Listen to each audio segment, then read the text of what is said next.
Buenas noches, estimados doctores. Doctor José, una vez más, buenas noches, bienvenido. Rey Pase, podemos iniciar la sesión, por favor.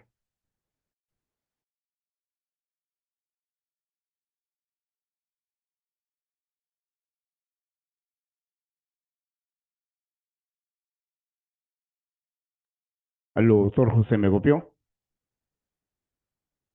Bienvenido. Ahora sí, ¿se me escucha, no, Henry? Sí, sí, bien, claro y Perfecto. Dame un segundo. Mm.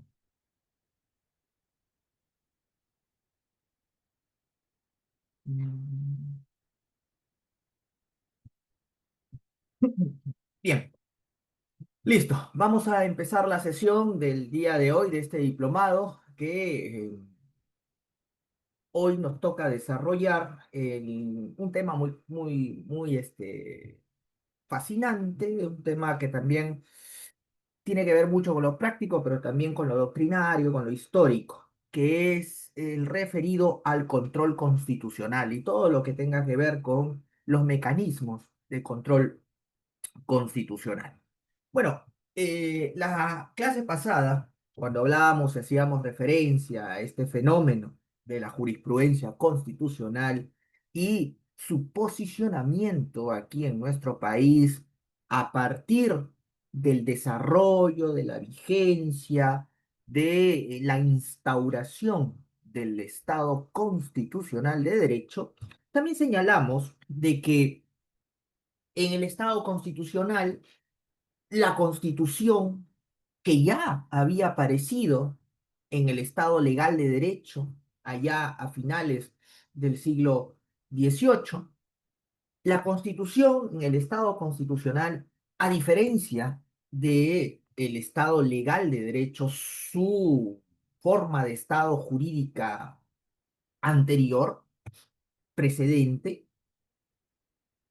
o antecedente, perdón, eh, tenía a partir de ahora una doble dimensión. La Constitución ya no solamente se concebía como una norma política, sino que también a partir de ahora pasaba a convertirse en una auténtica norma jurídica con efectos vinculantes y que se aplicaba de manera inmediata y que, como señalaba el profesor Ricardo Guastini, se caracterizaba por ser una norma invasiva. De ahí el famoso principio de fuerza normativa de la Constitución, a través del cual la Constitución es vinculante in toto. ¿Y qué significa que la Constitución sea vinculante in toto? Que vincula a todos en todo. No hay ninguna zona que quede exenta de la obligatoriedad, de la vinculatoriedad, de la fuerza normativa de la Constitución. Pero de hecho también en el Estado constitucional, al tener la Constitución el rol de ser la norma jurídica suprema, o sea, la norma normal, tenía que tener mecanismos que la salvaguardaran, es decir, que salvaguardaran su jerarquía normativa, porque ahora ya no hablamos que la Constitución estaba fuera del sistema jurídico, sino todo lo contrario, estaba adentro del sistema jurídico y capitaneando el mismo, estaba en el vértice de la famosa pirámide kelseniana. Entonces, alguien tenía que fiscalizar o tenían que crearse mecanismos destinados precisamente a defender la jerarquía o supremacía de la Constitución.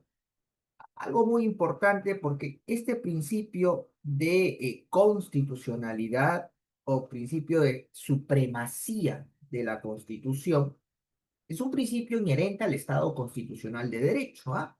Porque en el Estado legal de derecho, el principio de constitucionalidad o de supremacía de la Constitución, valga verdades, no existe.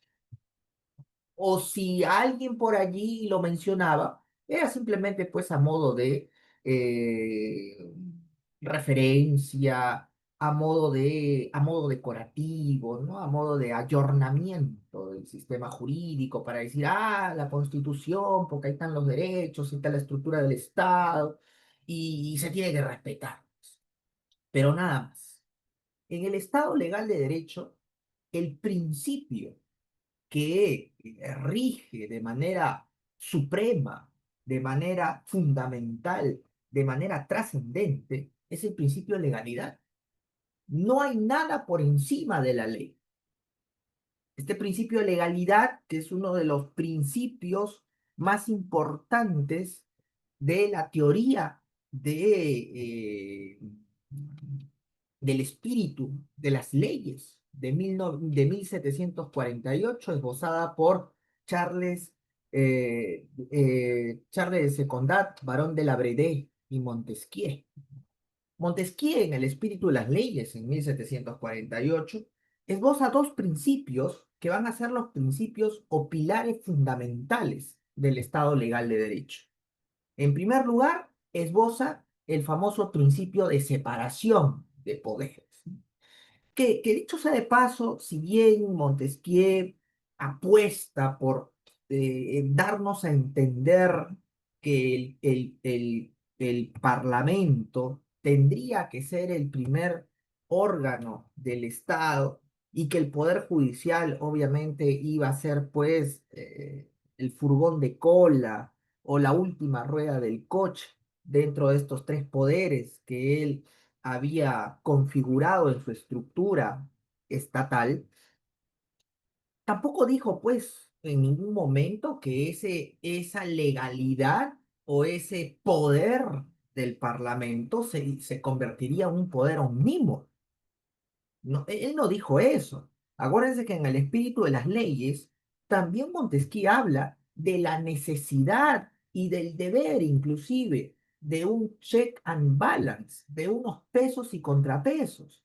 Claro, esa teoría del check and balance, de manera palpable, fáctica, real, se desarrolla recién con los norteamericanos. Pero en el libro de Montesquieu se habla de eso, de que los tres poderes tenían que complementarse y al mismo tiempo fiscalizarse. Lamentablemente, pues, en ese punto, en ese extremo, la teoría de Montesquieu fue totalmente tergiversada y fue llevada a sus últimos extremos, en donde, en plena luego de la efervescencia de la Revolución Francesa y en pleno régimen del terror del famoso Robespierre, se dijo, no, el Parlamento es omnímodo, no hay nada por encima del Parlamento, y eso rompió definitivamente el principio de separación de poderes. Un órgano omnímodo no puede hablarse de una verdadera separación de poderes, ¿no? Lo único que se estaba haciendo ahí era trasladar el poder de uno, o sea, que del antiguo régimen, que era el rey, a que el poder se concentre en manos de unos pocos, que sobre pretexto de ser representantes del pueblo, terminaban pues haciendo desbarajuste y medio, rompiendo pues el Estado legal de derecho, ¿no? Montesquieu no hubiese estado de acuerdo definitivamente con que se interprete de esa manera su teoría, pero bueno, pues del dicho al hecho hay mucho trecho y eso ocurrió en la Francia revolucionaria de finales del siglo XVIII. Pero el principio de separación de poderes fue el primer principio esbozado por Montesquieu. Pero añadido a este principio de separación de poderes, el otro principio, y tal vez eso fue también lo que llevó o muchos se cogieron para terminar de tergiversar la teoría de Montesquieu, es que Montesquieu enuncia que además del principio de separación de poderes, el otro principio fundamental del Estado de Derecho era el principio de legalidad, porque él tenía la visión de que el gobierno de los hombres tendía a corromperse, bueno, una visión ideal, ¿no? En el espíritu de las leyes, quienes lo hemos leído claramente, ¿no? Entonces, ¿qué dice, no? El hombre tiende a corromperse al poder. Y la única manera de que el poder se limite es con el poder. El poder limita al poder, decía él. Entonces, como los hombres, por su naturaleza, tienden a corromperse, y en ese aspecto le doy absolutamente toda la razón a Montesquieu, el ser humano tiende a corromperse, porque es un defecto de fábrica consustancial a nosotros. para que nosotros vivamos en las teorías idealistas de la democracia, del Estado constitucional, bueno, tendremos que convertirnos en otra cosa. El sapiens, nuestra especie, es muy difícil que logre en algún momento, en alguna parte del mundo, consagrar una verdadera democracia o un auténtico Estado constitucional. Hacemos nuestros mejores intentos, pero es muy difícil porque va contra nuestra naturaleza. Definitivamente, el hombre se tiende a corromper con el poder. Eso es totalmente válido. ¿Por qué? Porque es esencial a nuestra naturaleza. Acuérdense que los etólogos y también inclusive científicos de la talla de Carl Sagan, me acuerdo mucho de su famosa obra Los dragones del Edén. Carl Sagan, un famoso divulgador científico, astrofísico, ¿no? Que participó en muchos proyectos de la NASA y que aquí muchos seguramente que les gusta la astronomía lo conocen, saben de quién estoy mencionando. Él en su libro Los Dragones del Edén, que es un libro que hace referencia a cómo el ser humano probablemente evolucionó desde el mar, porque ya se sabe que eh, eh, la vida empezó en el agua. Él señala que el ser humano tiene tres características elementales y que por ello va a ser imposible pues que nosotros no podamos corrompernos por el poder. El ser humano es jerárquico, territorialista y ritualista. Y si hablamos de las dos características específicas, jerárquico y territorialista, ya estamos fregados. Pero no es común a nuestra especie, solamente al sapiens, ¿sabes? Sino también a toda la familia de homínidos. La famosa etóloga Jane Goodall, que pasó mucho tiempo estudiando a nuestros parientes cercanos, los simios, en las sabanas africanas, se internó allí. Ella escribe su libro En la senda del hombre, ¿no? Que hace referencia a es un estudio que ella hace ahí en las sabanas africanas de los simios y se da cuenta que ellos también, como familia, somos de la misma familia, los homínidos, tienen las mismas características que nosotros elementales. Son jerárquicos y son territorialistas, porque es su naturaleza de ellos. Claro, no sabemos si son ritualistas, porque eso es un debate que los etólogos tienen. De repente nosotros no entendemos su forma de comunicarse de los simios, pero probablemente de repente, pues, de manera muy rudimentaria puedan tener ciertas cuestiones ritualistas, por eso que paran en grupos. Pero de que son jerárquicos y territorialistas, eso es totalmente comprobado. Entonces, el ser humano también es así, por eso tendemos a corrompernos. Y el tema del derecho, por eso que nos cuesta también concretizar verdaderamente el derecho a la igualdad. Muy difícil, porque el ser humano es jerárquico, su naturaleza es jerárquica, y los filósofos de la talla de Aristóteles, de la talla de Platón, en sus obras principales, La República, Platón, y en la política, Aristóteles, dicen, hay hombres que nacen para gobernar y hombres que nacen para ser gobernados. O sea, aquellos que se hierven y aquellos que se agachan. Y la gran parte son los que se agachan, ¿no? O sea, eso es así, es así, ¿no? Pero bueno, entonces Montesquieu, consciente de eso, dice, bueno, se tiene que acabar el gobierno de los hombres y por lo tanto tiene que haber el gobierno de las leyes. Solamente a través de las leyes el ser humano va a poder gobernarse bien y no caer en la corrupción que implica tener el poder. Montesquieu era un soñador definitivamente en ese aspecto, porque también, oiga, le preguntaríamos a Montesquieu, ¿quién cree que hace las leyes? Montesquieu, los ángeles, los dioses. No, Montesquieu, quien hace las leyes también son los hombres.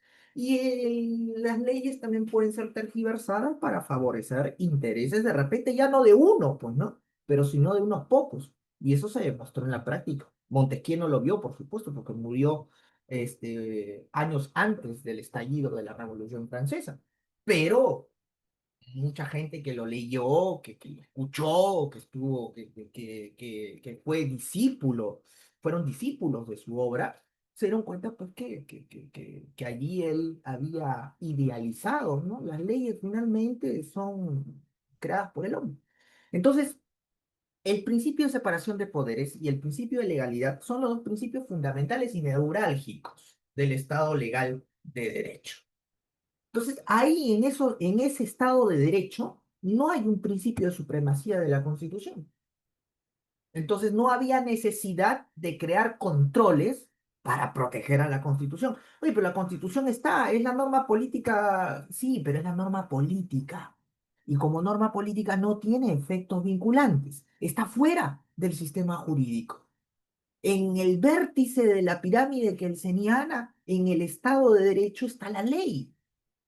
Por eso el principio de legalidad se convierte en un principio rector y sacrosanto.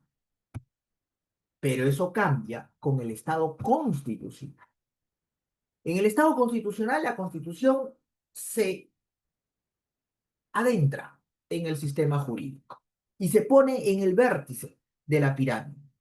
Y entonces, en ese momento, ya cuando la Constitución es norma jurídica, el principio de legalidad tiene que dejar paso al principio de constitucionalidad. Y no significa que el principio de legalidad haya sido derogado, no, el principio de legalidad sigue, por supuesto, a la pirámide keynesiana. Por eso tenemos un proceso, por ejemplo, como el proceso de acción popular, que se encarga de fiscalizar que las normas inferiores no vayan a vulnerar a las normas superiores, que son las leyes. Pero ahora las leyes también se someten a otra norma superior, que es la Constitución. Pero de todas formas, tenían que existir mecanismos de protección. Ahora, lo curioso de todo esto es que en el Estado de Derecho, cuando las constituciones eran normas políticas, y sobre todo la primera constitución de la historia, que fue la constitución norteamericana, y en segundo lugar la constitución francesa, la norteamericana se dio en 1787 y la francesa se dio en 1791. ¿No? La revolución ocurrió en el 89 y en el 91 los franceses estaban instaurando un Estado de Derecho que, dicho sea de paso, no derrocaba la monarquía, simplemente la limitaba. Ellos querían imitar, querían equipararse al régimen monárquico parlamentarista inglés. En Inglaterra, sí, en el Reino Unido de Gran Bretaña, e Irlanda del Norte, vamos a llamarle solamente Reino Unido. En el Reino Unido, ya la separación de poderes había sido consolidada, sin necesidad de derrocar al monarca. Simplemente al monarca le habían ido restringiendo cada vez más sus poderes, hasta dejarlo simplemente en una figura meramente decorativa, como es ahora. Y eso comenzó y se consolidó a partir de finales del siglo XVII.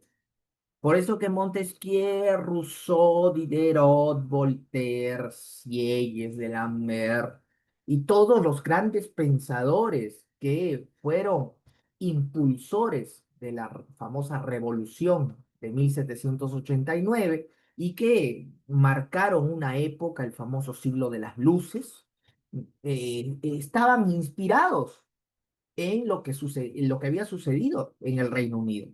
Lo que no tomaron en cuenta es que para que el Reino Unido llegara a una forma de monarquía parlamentarista, había pasado muchísimo tiempo y había corrido muchísima sangre y habían habido muchas guerras civiles, sobre todo en ese siglo XVII, en el siglo anterior a la Revolución Francesa, en la dinastía de los Estuardo. Y este régimen monárquico parlamentarista había comenzado a desarrollarse a partir de todo ese progreso, de todo ese desarrollo histórico. Entonces, copiar eso e implantarlo de la noche a la mañana en estados absolutistas donde al monarca jamás se le había limitado en lo absoluto, como era el caso de Francia, no iba a ser sencillo, iba a ser muy brutal, iba a ser, el cambio iba a ser, pues, totalmente radical, y lo fue por eso, ¿no? La revolución, quisieron armar un régimen monárquico parlamentarista y al final no funcionó y la cabeza de Luis XVI terminó rodando en el cadalso. ahí nomás, a los 2 años. Y vino el gobierno del terror de un señor Robespierre, que como presidente del Parlamento francés y teniendo la omnipotencia total, mataba a medio mundo. Y él mismo terminó guillotinado también, o sea, un desastre, ¿eh? Total, ¿no? Terrible, terrible. Eso prueba también algo muy, muy, muy cierto, ¿no? Los pueblos no saben qué cosa o cómo es vivir en libertad, cuando de la noche a la mañana la tienen, no saben qué hacer. Y caen pues en el desorden, en la anarquía y en la destrucción total, se autodestruyen. Eso también, la historia es en ese aspecto también contundente, ¿no? Y los franceses fueron ejemplo de eso, ¿no? Siglos y siglos bajo el sometimiento de un monarca absolutista, y cuando cambiaron, ¿qué hubo? Anarquía total, destrucción total y sangre por todos lados. El mismo pueblo se terminaba, se quería autoaniquilar, ¿no? Y bueno, y al final, ¿qué pasó? Vino Napoleón y volvió la monarquía, y esta vez todavía más fuerte, con Napoleón, que tuvieron que derrotarlo pues en Waterloo en 1815, ¿no? O sea, es así, la historia es así. Entonces, em, les comentaba que por más que en el Estado de Derecho había una constitución, el Parlamento y el principio de legalidad eran pues las vedettes de ese Estado de Derecho. Sin embargo, hubieron voces también que, a pesar de que la Constitución no era una norma jurídica, comenzaron a pregonar, comenzaban a decir, oye, pero mira, tenemos una Constitución donde hay derechos, hay estructura del Estado en una carta única, en un documento único. ¿Hay alguna forma? Tendríamos alguna forma de proteger eso, pues no, tampoco no es cualquier documento, es un documento político fundamental. Acuérdense lo que decía el artículo 16 de la famosa Declaración de los Derechos del Hombre y del Ciudadano del 26 de agosto de 1789. En el artículo 16 decía, toda sociedad que no tenga garantizada la protección de los derechos fundamentales ni la división de los poderes, carece de constitución. Eso decía clarísimamente el artículo 16 de la famosa Declaración de los Derechos del Hombre y del Ciudadano.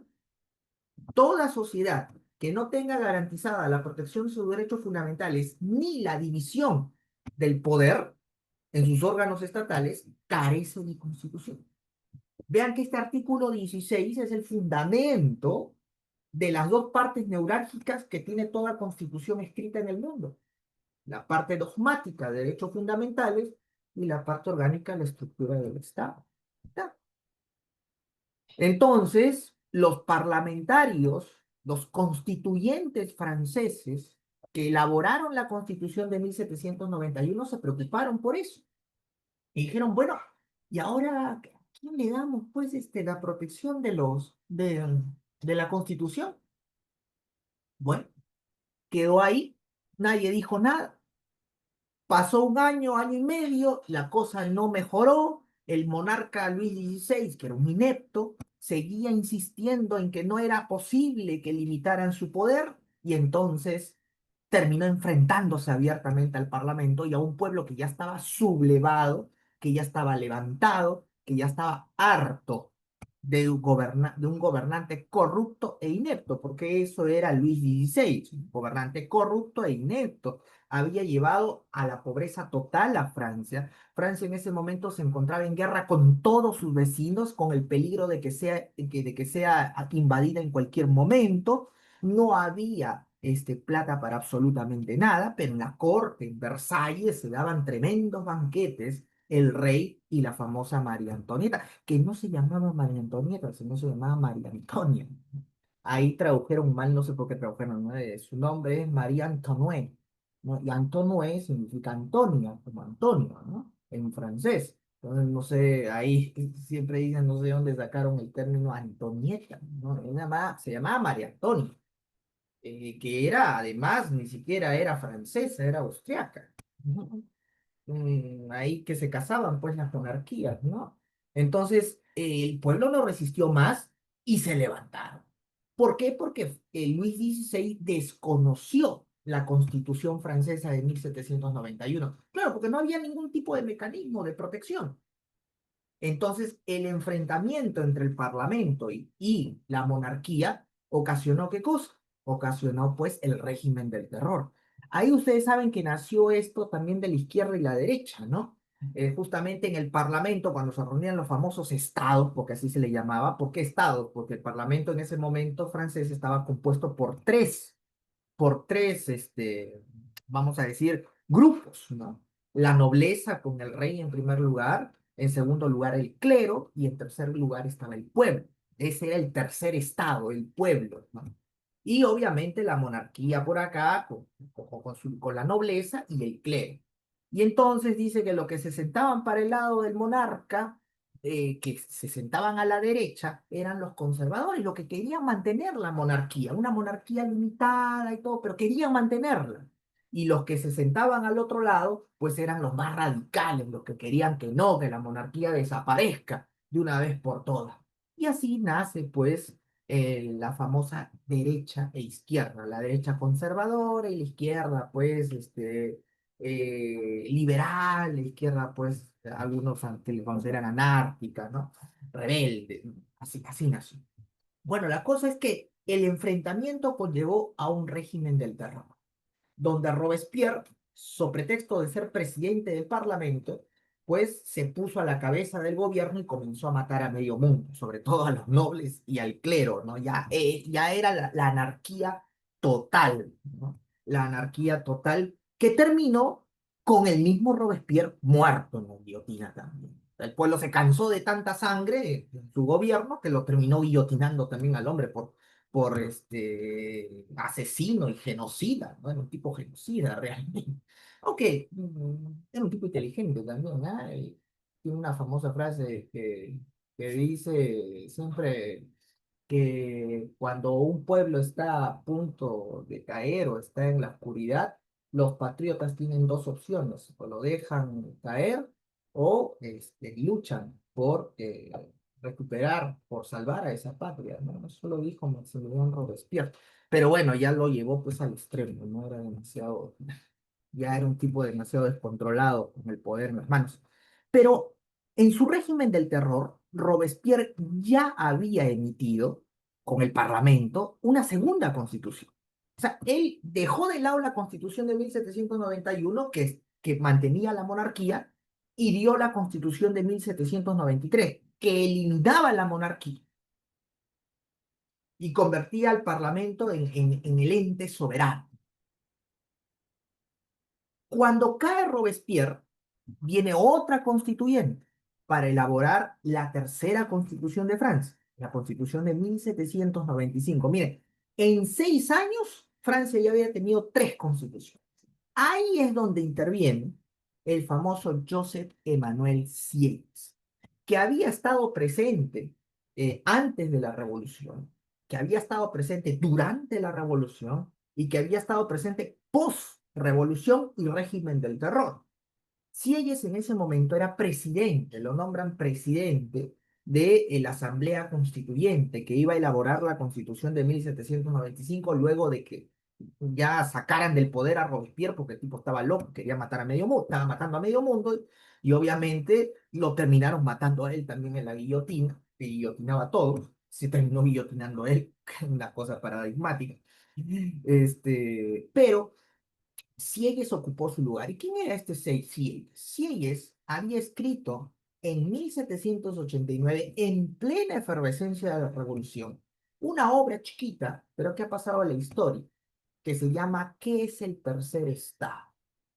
En donde él desarrollaba todo lo concerniente al poder constituyente, las características del poder constituyente, qué cosa era el poder constituyente, qué cosa daba el poder constituyente como producto, recogiendo y por supuesto inspirándose pues en el espíritu de las leyes de Montesquieu del 48, inspirándose por supuesto también en el contrato social de Jean Jacobo Rousseau, que se escribió por la década de los 60 también, del siglo XVIII.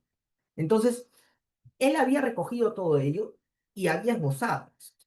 Pero ya viendo que dos constituciones se habían caído, entonces él dijo, oye, un momento, acá alguien tiene que proteger a esta constitución. Está bien, no es una norma jurídica, es una norma política, pero es una norma trascendental. Y no vamos a estar haciendo y deshaciendo constituciones. Alguien tiene que intervenir para proteger la constitución. Entonces, en ese momento ya el debate estaba pues en pleno apogeo, porque ya los franceses se habían dado cuenta pues que dos constituciones se habían venido abajo, ¿no? Entonces, en esta constitución que ya era conservadora, dijeron, muy bien, pues vamos a ver entonces cómo hacemos para protegerlo. Y Sieyes había señalado, fíjense, 2 siglos antes que Kelsen, la necesidad de crear un órgano ad hoc, dijo él, y los puso en la Asamblea Constituyente. Hay que crear un órgano ad hoc, distinto a los tres poderes del Estado y que tenga como función única y principal defender la Constitución. Y él había concebido y le había puesto el nombre a su órgano de Justice Constitucional, o Jure Constitucional, perdón, Jure Constitucional, que traducido pues al español vendría a ser pues el órgano de justicia constitucional, ¿no? El Juri Constitucional. Cuando él propuso la idea en la Asamblea Constituyente Francesa, obviamente pues casi un poquito más y lo mandan a la guillotina a él también, porque los franceses estaban totalmente convencidos de que solamente eran tres poderes y que el poder judicial, ese era un arquetipo del momento, de la época, que los jueces solamente podían hacer lo que las leyes indicaban, que los jueces no podían contradecir a la ley.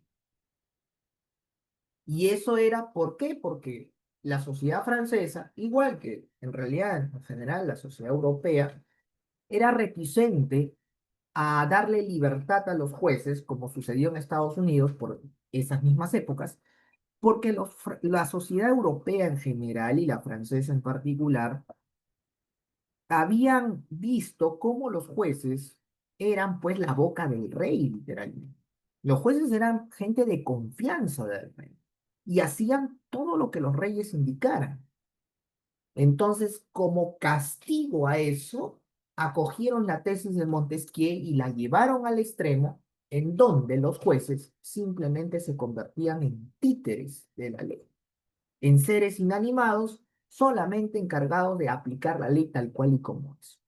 Entonces, cuando Sieyes enuncia la creación de un órgano ad hoc, inmediatamente en el Parlamento dijeron, oye, ¿de dónde sacas otro órgano? Solamente son tres.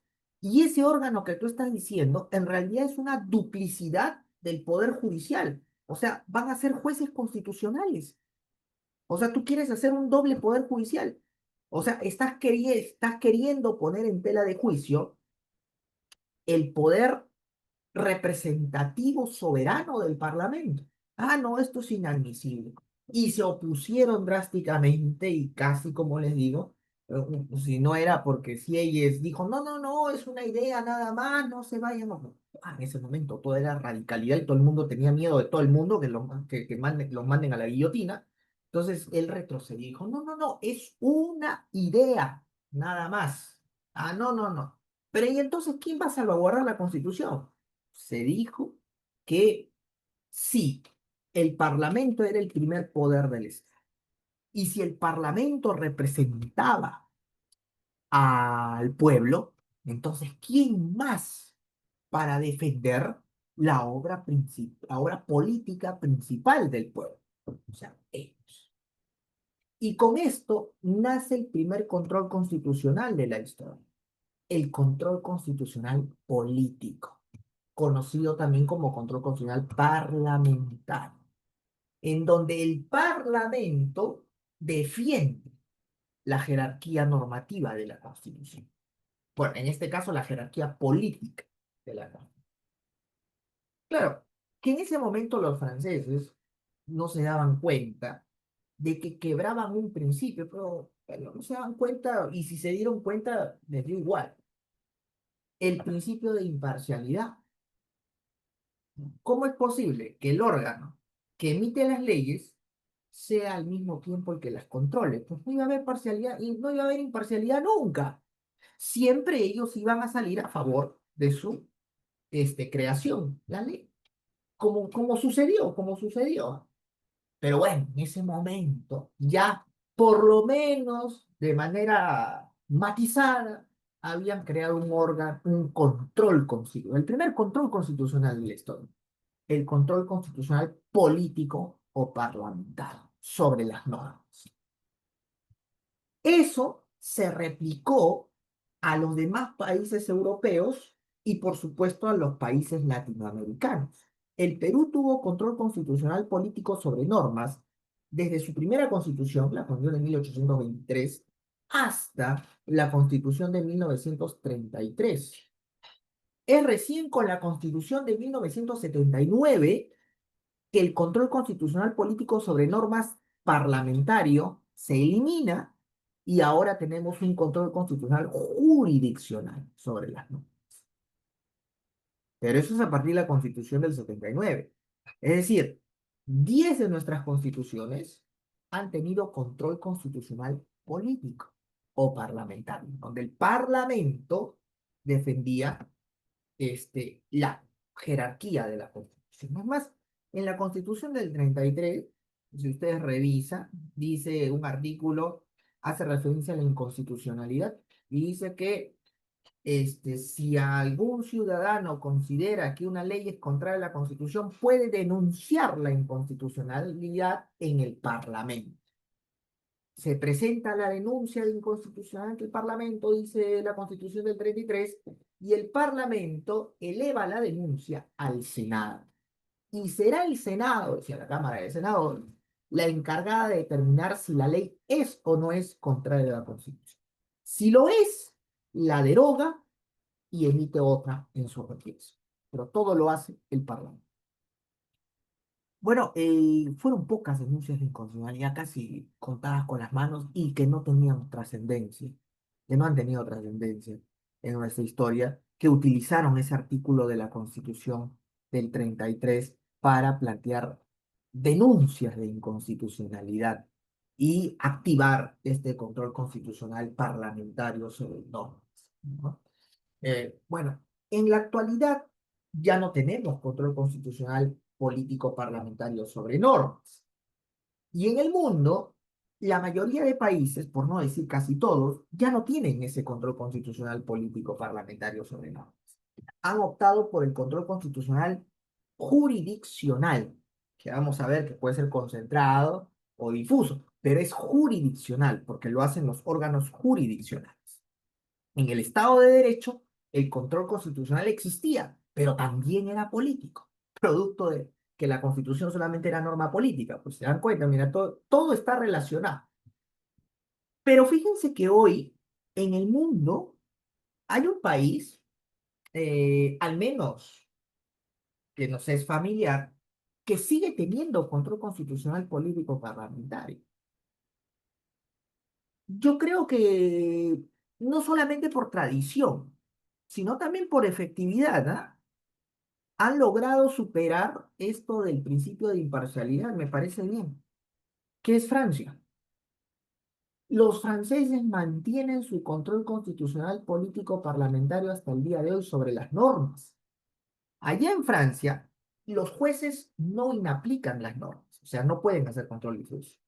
Tampoco hay un tribunal constitucional, ¿no?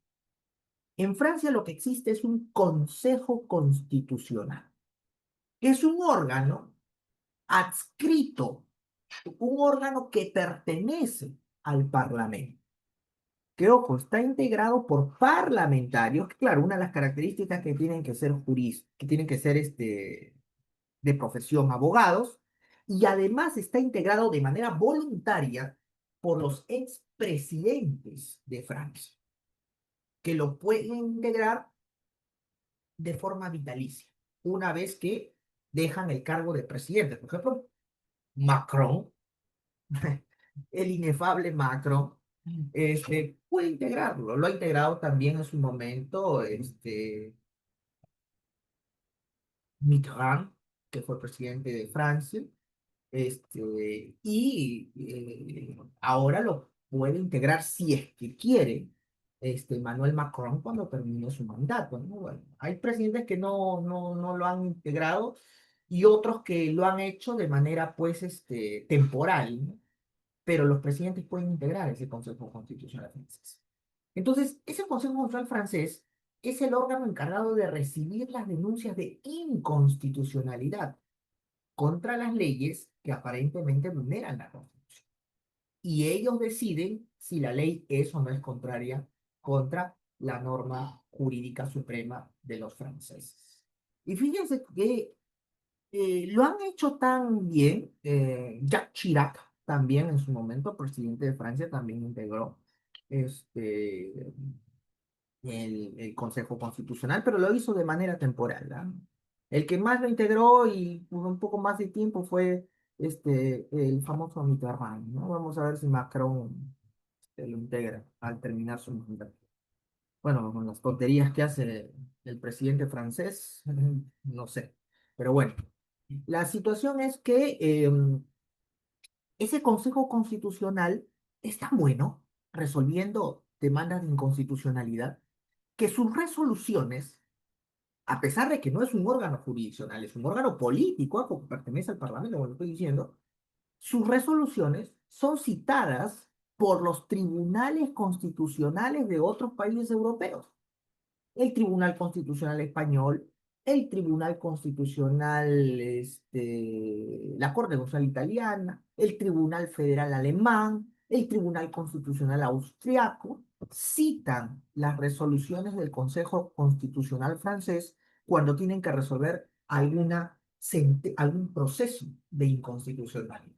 Entonces, para ellos les ha ido muy bien. Y en segundo lugar, en el Perú, como les repito, ya no existe control constitucional político sobre normas, pero sí existe control constitucional sobre actos políticos. Eso no se ha ido, pero ya no es sobre normas, porque el control constitucional sobre normas recae en los órganos jurisdiccionales, Tribunal Constitucional y los órganos que tienen naturaleza jurisdiccional para hacer control difuso.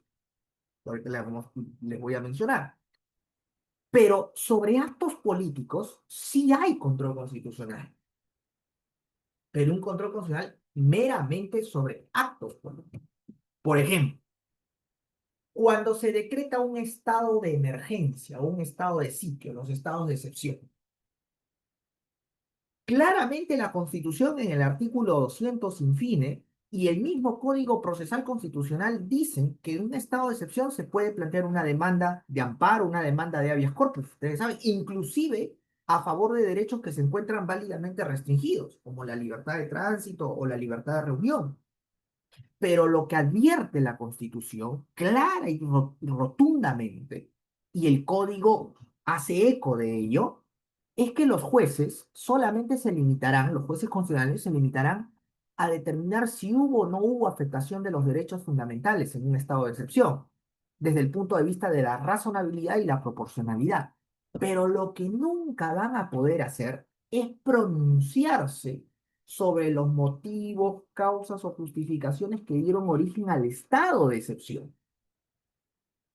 Entonces ahí viene la pregunta y dice, oye, oye, entonces, en un estado de excepción, por ejemplo, un estado de emergencia, no hay control constitucional. Cuidado, falso, sí lo hay, sí lo hay. No, pero la Constitución dice que los jueces, espérate, pues, el control constitucional puede ser sobre normas y también puede ser sobre actos. Si hablamos de un control constitucional sobre normas, ahí no hay control constitucional político, porque el control constitucional sobre normas, para determinar si vulneran o no la Constitución, lo ejercen los órganos jurisdiccionales. Pero también hay, inclusive, de alguna forma política también, los órganos políticos. Por ejemplo, hoy día me entrevistaban en Canal 9, en ATV, la conductora Pamela Bernes, y me decía, no, doctor, esto de que la señora esta, que dice que nuestra presidenta se ha aumentado el sueldo, pues no. Y yo decía que eso es inconstitucional, porque el artículo 78 de la Constitución claramente habla del principio de reserva presupuestaria. Si ella quería aumentarse el sueldo, lo hubiese en el momento que se discutió la ley del presupuesto general, en el sector de que le correspondía a la presidencia, se debió dejar sentado que iba a haber un aumento al sueldo del presidente.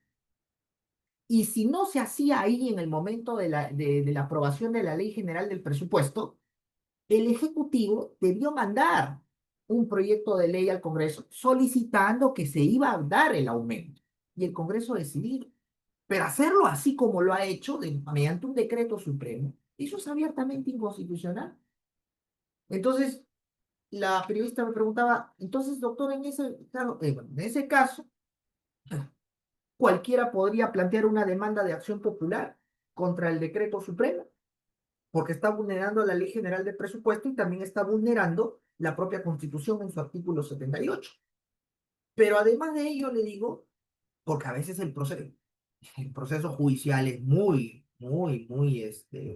largo, lógicamente, también podría haber una forma de solución política. Bueno, dos. Una es impensable, ¿no? Si tuviera sangre en la cara, sí lo haría, pero estos no tienen sangre en la cara, ¿no? Me refiero a Dina y a sus ministros, que así como emitieron el decreto supremo, lo derogan mediante otro, pues porque no tienen legitimidad y están cometiendo una inconstitucionalidad. Pero el otro mecanismo político es que el propio Congreso. El Congreso podría, mediante una ley, derogar ese decreto supremo por inconstitucional. Ja, otra cosa es que el Congreso logre aprobar esa ley, ¿no? Porque si ni siquiera mencionan el debate, no lo han mencionado, han llamado solamente al ministro, pero dice que para interpelarlo y probablemente, si es que ellos consideran censurarlo, pero a mí me parece que acá hay todo un contubernio que es clarísimo y en los próximos días lo vamos a recontracomprobar, definitivamente no lo van a hacer. Pero podría el Congreso, mediante una ley, derogar ese decreto supremo. Y haría un control constitucional también, de índole político, derogando un decreto supremo. Pero si hablamos de procesos en sí jurisdiccionales, está el Poder Judicial y está el Tribunal Constitucional. Pero el control constitucional está. Y en los estados de excepción, ¿quién hace el control constitucional? Bueno, los jueces no pueden, por las causas y motivos del estado de excepción, pero le corresponde al Congreso. Acuérdense qué es lo que dice el estado de emergencia.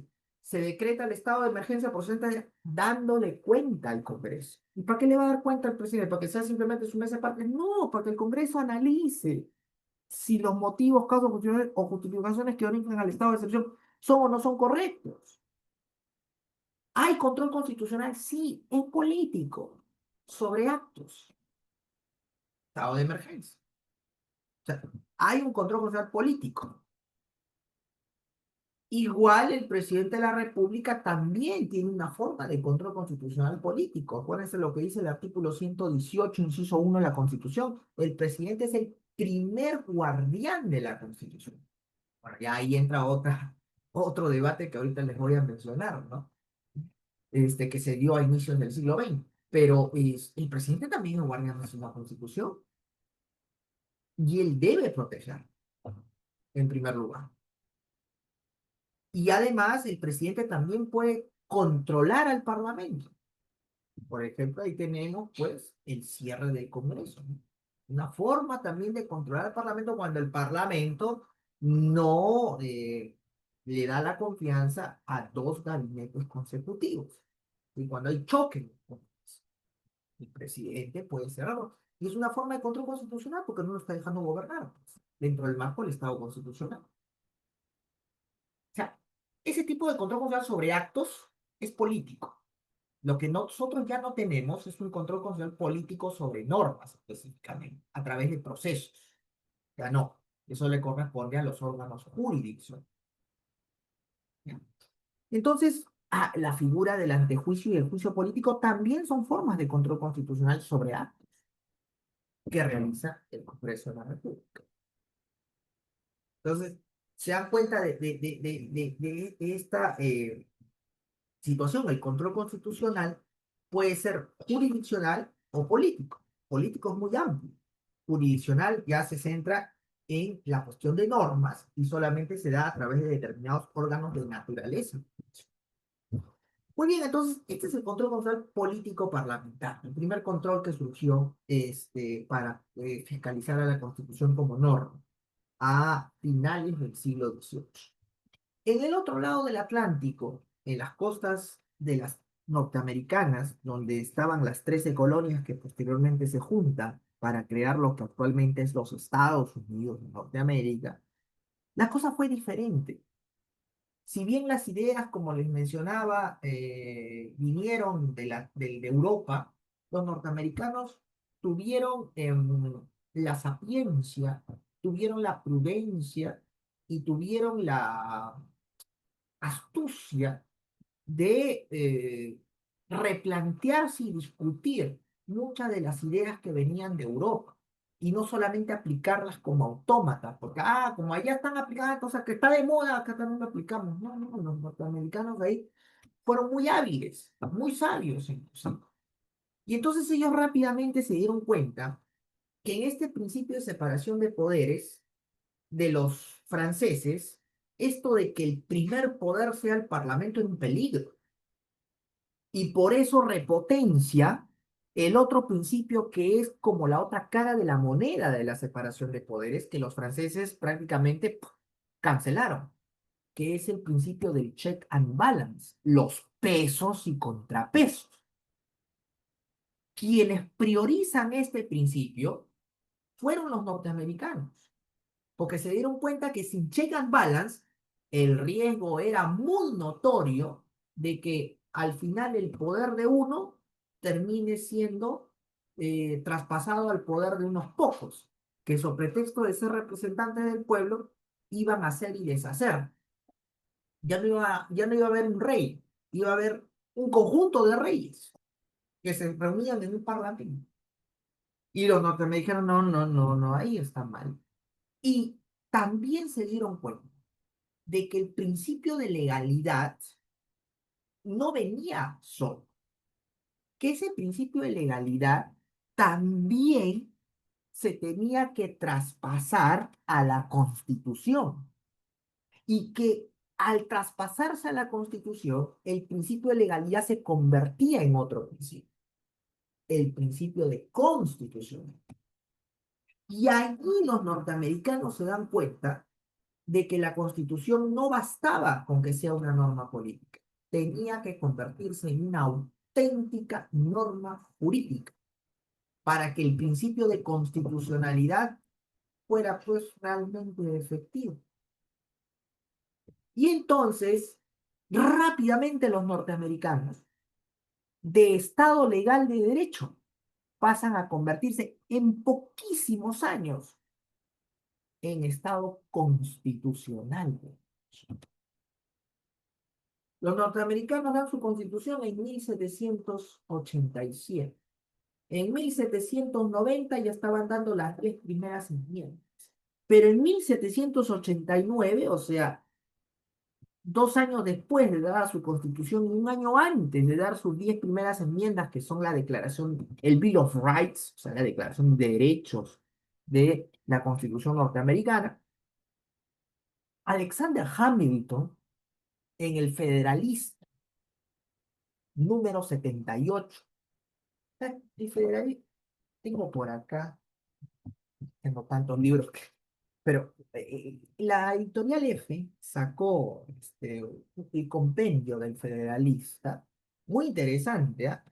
El Federalista era una especie de semanario donde escribían los padres, los framers, fundadores de los Estados Unidos. Los hombres que habían fundado los Estados Unidos escribían allí. Y vayan a ver quiénes escriben. Yo creo que, y como dice Toribio Pacheco en cuestiones constitucionales, pocos pueblos tienen la suerte que tuvo Estados Unidos al momento de nacer como nación, como país. Rodrigo Pacheco dice, en Estados Unidos coincidieron dos cosas, que acá en el Perú, por ejemplo, no coincidieron, lamentablemente. Podían haber coincidido, pero la historia quiso que no. Luego de que se independizaron de la metrópoli británica, dos condiciones se juntaron en Estados Unidos.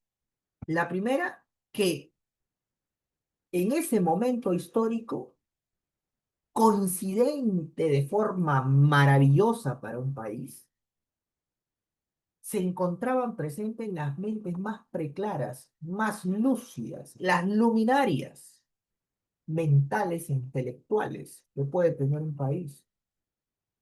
Y no eran una, dos, tres, cuatro, eran muchas. Y tenía razón. Creo que la generación más brillante que ha dado Estados Unidos fue justamente en la época de su independencia, la generación intelectualmente. Vayan a ver ustedes quiénes eran Thomas Jefferson, Alexander Hamilton, Benjamin Franklin, Thomas Paine, John Jay, John Marshall, eminentes, eminentes, intelectuales. Esa es la primera coincidencia, dice, que en ese país al momento de su creación, justo tenían las mentes más preclaras de su historia. Estaban ahí, habían coincidido en ese espacio de tiempo histórico. Y en segundo lugar, la segunda coincidencia es que el pueblo soberano se dio cuenta de quiénes eran, reconocieron quiénes eran y los dejaron ser, los dejaron que los guíen. No hubo una lucha de caudillos, que no, que yo esto, no, dijeron, oye, estos son los hombres que necesitamos, que ellos construyan los Estados Unidos. Toribio Pacheco dice, en el caso peruano, cuando nosotros nos independizamos en 1821 de la metrópoli española, no es que no hubiera una generación brillante de pensadores, la había. Mariano Melgar, José Faustino Sánchez Carrión, estaba Luna Pizarro, estaba Blas Ostolaza, estaba ya se me ha ido su nombre ahorita, un conservador muy importante, José María Pando, gente brillante también, gente brillante, gente brillante, pero no coincidió lo segundo. ¿Qué cosa? Que el pueblo los dejara hacer. Y no, pues no coincidió eso, porque hubo la independencia y ¿qué pasó? La lucha de caudillos. No ellos, sino la lucha de caudillos. E inclusive arrodillados trayendo al señor Bolívar, para que Bolívar partiera el país como si fuera una torre, pidiéndole de rodillas a Bolívar que sea nuestro dictador, porque la Constitución de 1826 fue redactada por él y era un presidente vitalicio. Que aquí no había gente que pensaba, claro que la había, y gente con mucho nivel intelectual.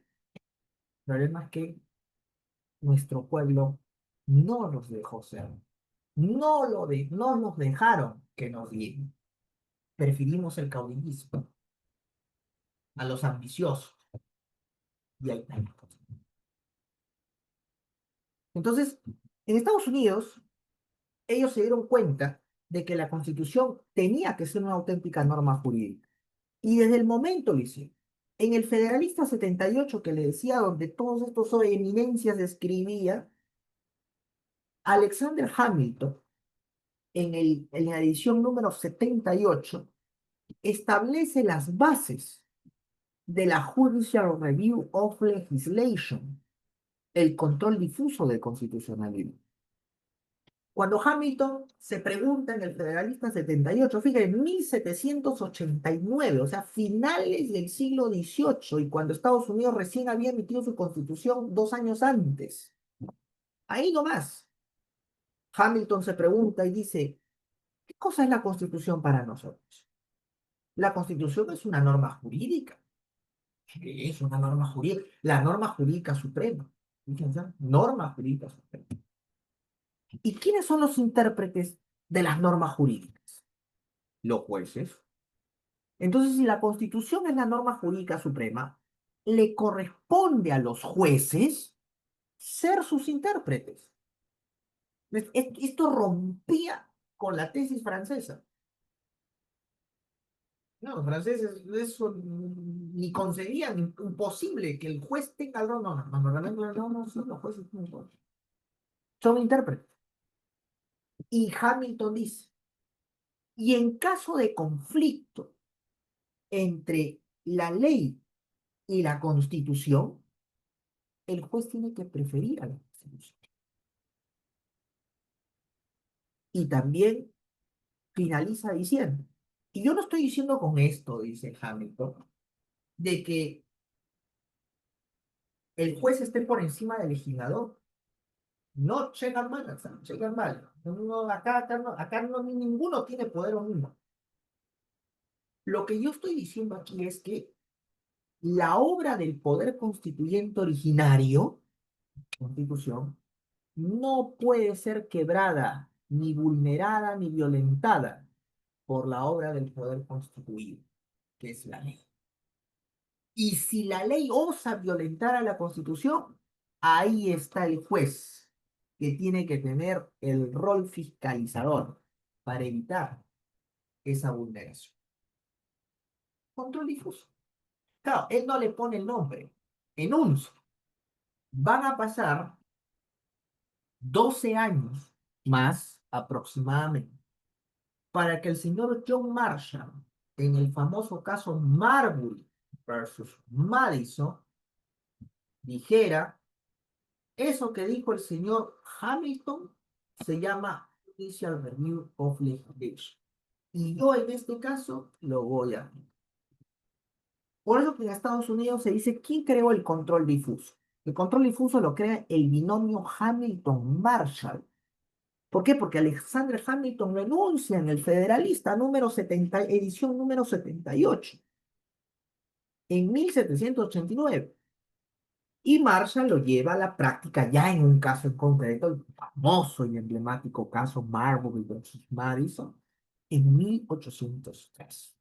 Marshall, que fue miembro y presidente de la Corte Suprema hasta más o menos el año 1820 y tantos, ¿ah? O sea, tuvo buen tiempo como magistrado de la Corte Suprema norteamericana. Casi hasta 1830 si no me equivoco. Y que, y que fue el juez más emblemático que ha tenido Estados Unidos, no solamente por este caso Marbury versus Madison, ¿no? El caso McCulloch versus Maryland en 1819 también es de la época de John Marshall, juez supremo y presidente de la Corte Suprema Norteamericana. Y curiosamente no era abogado, no era abogado, no era abogado, no era abogado John Marshall. Bueno, parte de la historia, ¿no? Pero bueno, la cosa es que el binomio Hamilton-Marshall crea la Judicial Review of Legislation, el control difuso, que es el primer control constitucional jurisdiccional de la historia. Ya no político, no jurisdicción. En el Perú, el control constitucional difuso llega en el año de 1800, perdón, 1800, estoy hablando, 1936, pero no a través de una constitución, sino a través del Código Civil del año 36. En esa época, año 36, estaba vigente la Constitución de 1933. Y como ya les he mencionado, esa Constitución no hablaba de control difuso, menos de control concentrado. Hablaba de un control constitucional político parlamentario. Sin embargo, en el Código Civil del año 36 se trae el control difuso norteamericano y se le da la potestad a los jueces de inaplicar normas contrarias a la Constitución al momento de resolver los casos inconclusos.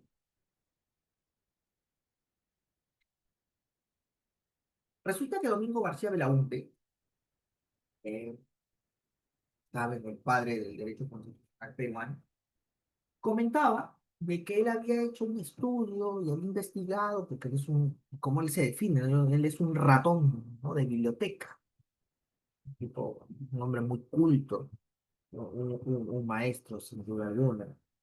Y él decía que había investigado como ratón de biblioteca y no había encontrado desde el año 36 que es traído el control difuso a nivel legal, el Código Civil, hasta el año 79 que ya es el control difuso incorporado constitucionalmente, no había encontrado pues, ninguna sentencia, resolución a través de la cual un juez en el Perú hubiera aplicado ese artículo del Código Civil del 36 y, y hecho control difuso. No había encontrado, o sea, era un artículo que estaba ahí pues de forma decorativa, ¿no? Y era porque, obviamente, pues en ese momento estábamos en pleno estado legal de derecho. Ningún juez se había atrevido a hacer el control difuso, era el Parlamento. Control difuso se constitucionaliza recién a partir del año 79. Y es más, del 79 en adelante, habría que revisar si alguien hizo control difuso por parte de los jueces, ¿no? Claro, ahora pues, en los últimos 20 años, eso es normal, ¿no? Ya todos estamos familiarizados, nadie se va a escandalizar, al contrario, ¿no? Se aplaude, se saluda, como los jueces hacen control difuso. Pero eso recién hace pues veintitantos años, ¿no?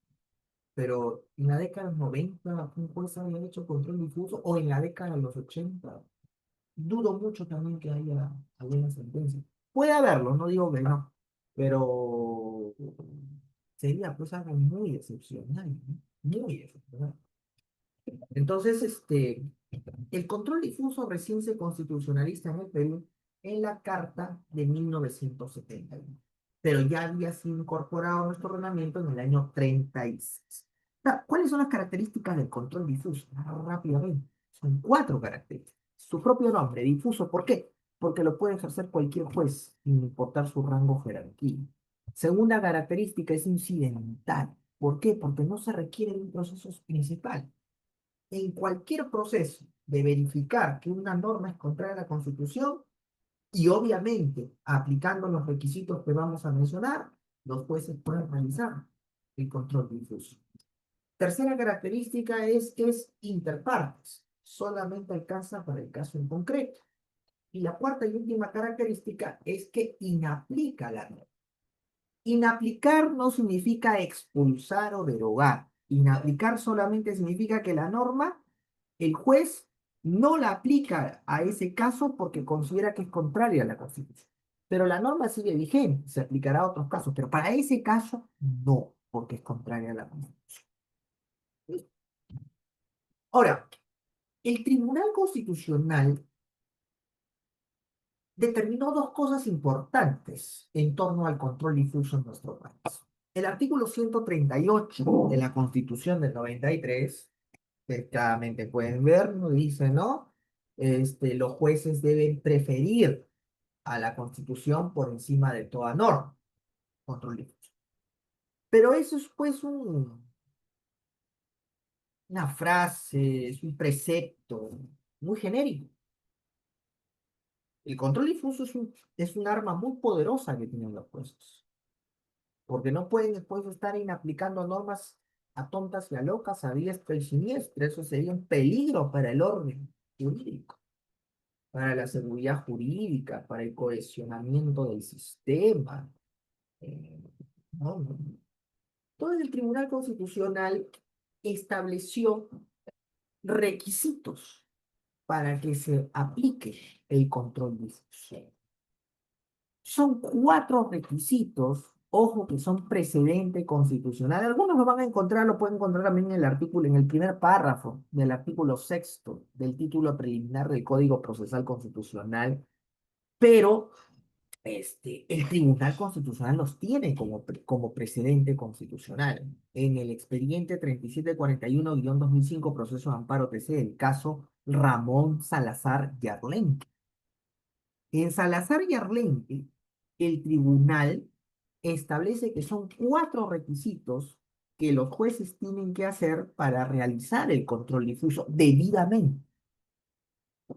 El primer requisito, el primer requisito es que el Tribunal Constitucional no se haya pronunciado sobre la constitucionalidad o a favor de la constitucionalidad de la norma. Oye, ¿y por qué? Porque acuérdate lo que dice el artículo séptimo, segundo párrafo del título preliminar del Código Procesal Constitucional. Los jueces no pueden dejar de aplicar una norma cuya constitucionalidad ha sido confirmada por el tribunal. Y eso es lógico. No, pero ahí no estaríamos hablando de que el tribunal está por encima del Poder Judicial. No, no es eso. Lo que se trata es de señalar y dejar en claro de que nuestro sistema jurídico es coherente, que dentro de la propia Constitución, el constituyente le ha otorgado al Tribunal Constitucional la facultad de ser no solamente el supremo intérprete de la Constitución, sino también el órgano de control máximo de la constitucionalidad de las normas. Entonces, si el Tribunal Constitucional en un determinado caso señaló, por ejemplo, en un proceso de amparo o en un proceso de inconstitucionalidad, que una determinada ley es conforme con la Constitución, no puede venir un juez después y decir, no, no, yo no estoy de acuerdo con lo que dice el tribunal y por tanto inaplico esa norma porque para mí es inconstitucional. Porque eso sería quebrar el sistema jurídico, la cohesión del sistema. Se supone que el tribunal es el órgano de cierre. Se supone que el tribunal es el supremo intérprete. Se supone que el tribunal es el órgano de control máximo de la constitucionalidad. Entonces, si el tribunal dice algo, tenemos que seguirlo, porque esa ha sido la voluntad del constituyente. No porque el tribunal esté por encima del Poder Judicial, sino para mantener el orden y el cohesionamiento y la seguridad jurídica en el sistema. Entonces, el primer requisito que tiene que analizar un juez antes de lanzarse a hacer control difuso sobre una norma es verificar si el Tribunal Constitucional no se ha pronunciado sobre su constitucionalidad. Si no se ha pronunciado, vamos adelante. Pero si el tribunal se ha pronunciado y ha dicho que la ley es conforme con la Constitución, ya el juez no podría inaplicar. Primer requisito. Segundo requisito, que el conflicto que está resolviendo el juez provenga directamente de la norma objeto de control. Que el conflicto que está resolviendo el juez provenga directamente de la norma objeto de control. O sea, un juez no podría hacer control difuso sobre una norma penal cuando está resolviendo un caso civil donde el conflicto jurídico proviene de normas civiles. ¿Qué hace el juez haciéndole control difuso a una norma del Código Penal o del Código Procesal Penal? Oye, pero la norma es contraria con... Sí, puede ser contraria a la Constitución, pero a ver, ¿tu caso versa sobre esa norma? ¿El conflicto que estás resolviendo es consecuencia de la aplicación de esa norma? No. Entonces, ¿qué haces metiendo una norma que no tiene nada que ver con el caso que estás resolviendo? No, imposible. Tú para realizar el control difuso a la norma, tienes que señalar, tienes que justificar que el conflicto que estás resolviendo proviene de la aplicación de esa norma, que aparentemente es inconstitucional. Si no, está prohibido. No se puede. Y es obvio. Tercera característica, que la inaplicación de la norma sea total y trascendentalmente importante para resolver ese caso. ¿Por qué? Porque el tribunal dice, mira juez, las normas, todas, gozan de una presunción. Ojo con esa presunción. Es la presunción de constitucionalidad, no de inconstitucionalidad, sino de constitucionalidad. O sea, se presume que todas las normas de nuestro ordenamiento son conformes con la Constitución. Entonces tu juez no puede estar pues aplicando las normas a diestra y siniestra, tontas y a locas. No, esto de la inaplicación es muy, muy excepcional. Por lo tanto, tú para inaplicar la norma, una vez que identificaste que el conflicto que estás resolviendo proviene de la aplicación de esa norma, tú tienes que demostrar que la inaplicación de la norma es lo único que se tiene para resolver el caso. ¿Por qué? Porque si hay otros caminos, hay otras alternativas para resolver el caso que no sean la inaplicación, usan las otras. No es, no la inaplicación. Porque la inaplicación, ojo, es la última ratio y eso tienes que entenderlo, juez. Es lo último a lo cual tú puedes apelar. Porque de por medio te corresponde a ti salvaguardar el principio de presunción de constitucionalidad. No. Tercer requisito. Y cuarto y último requisito que va de la mano con esto del respeto al principio de presunción de constitucionalidad de las normas. La inaplicación se da en la medida de que la norma no haya sido o no haya podido ser interpretada de conformidad con la Constitución. O sea, juez, tienes que hacer un esfuerzo adicional. No solamente basta con señalar que la inaplicación es indispensable para resolver el caso, sino que tienes que tú buscar salvar a la norma. Sé, ahí están los métodos de interpretación. Busca salvar a la norma, porque también ahí tienes que efectivizar otro principio, el principio de interpretación conforme a la Constitución. Bien, usted, o sea, no es algo pues sencillo, no es algo así, que, ya, no me parece que esto sí, que esta ley es contra la Constitución y la aplico. No, no es así, no funciona así, no funciona. El juez tiene que convertirse en garante de la ley hasta el final. Y ya al último, no, pues no hay forma de interpretar esta ley de conformidad con la Constitución. Ahí recién, y no aplicas. O sea, recién ahí efectivizas el control difuso. ¿Eh? No es algo así a tontas y a locas, no, hay que pasar todo eso. Eso es muy importante.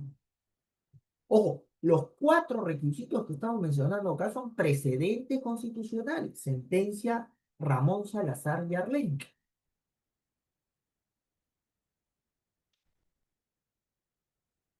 Entonces, queda claro que los cuatro requisitos son indispensables para realizar control.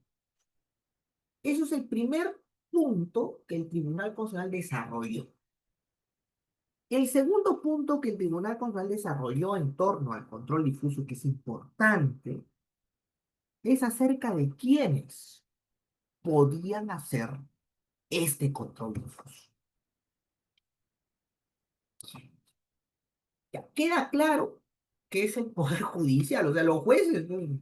Natural, consustancial, pues el control difuso nace en Estados Unidos y quienes lo ejercen pues, son los jueces. No hay. Pero habrán más órganos que pueden realizar, en el caso peruano. Bueno, en algún momento ustedes se acordarán que el Tribunal Constitucional dijo que los órganos administrativos también podían realizar control difuso. Un error que el tribunal tuvo que subsanar un tiempo después. Dijo, no, no, no hay, nos hemos equivocado. Y dejó sin efecto ese precedente constitucional del control difuso administrativo que está en esta sentencia del caso Ramón Salazar Yarmeño. Ahí, en ese punto, en ese precedente, el tribunal dijo no.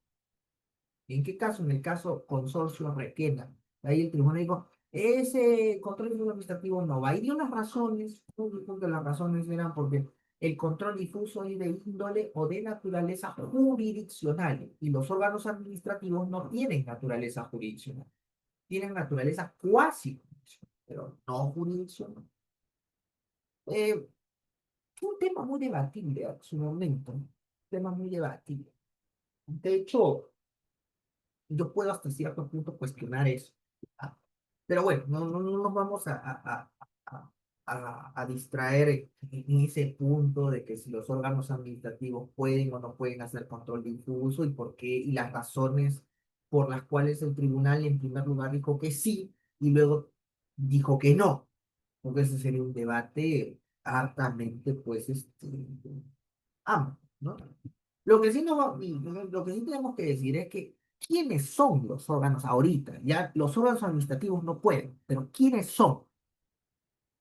El Tribunal Constitucional te dio la respuesta en otro caso, que también es un precedente constitucional, el caso Sociedad Minera María Julia. No le suena mucho el caso Sociedad Minera María Julia, pero sí les suena con el otro nombre que tiene. El caso del amparo contra laudo arbitral o los amparos arbitrales. En ese caso, que se llama caso Sociedad Minera María Julia, el Tribunal Constitucional señaló quiénes pueden realizar control difuso en nuestro país. Y dijo que quedaba claro que los órganos administrativos no podían. Los jueces sí. Pero además de los jueces, ¿quiénes más? Para que no quede duda. Entonces el tribunal dijo, en el caso peruano, harán control difuso todos aquellos órganos que tengan por mandato de la Constitución naturaleza jurisdiccional. Ya, naturaleza jurisdiccional por mandato de la Constitución. Tribunal, ¿quiénes son? Rápido te lo menciono. El Poder Judicial, eso no cabe duda. Nosotros, Tribunal Constitucional. Porque el Tribunal Constitucional también son jueces. Son jueces especializados en lo constitucional, pero jueces al fin y al cabo.